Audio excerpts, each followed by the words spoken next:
बानी काला सदुआर ए माई कि सुनले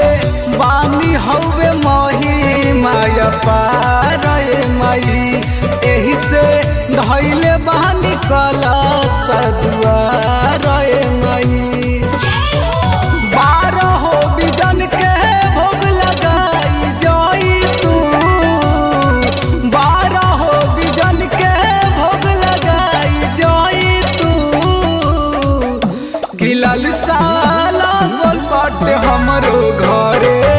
आई जाई तू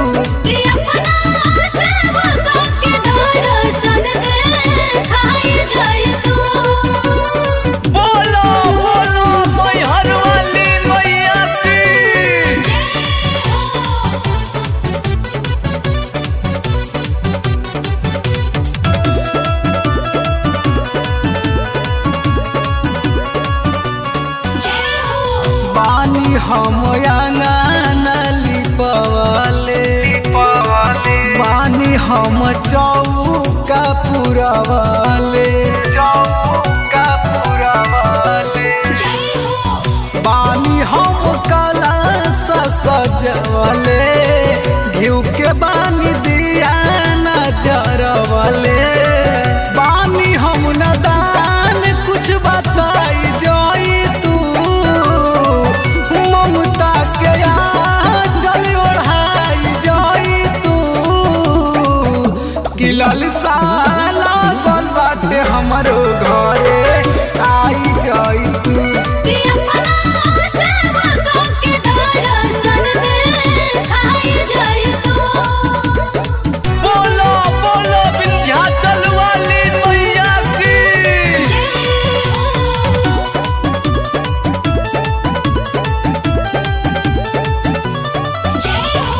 बानी गाय के दूधावा मंगवाले पंडित जी के बानी बोलवाले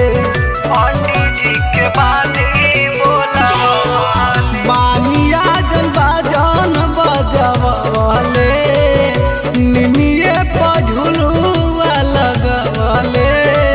कहेला यो नीलवा आसन लगाई जाई तू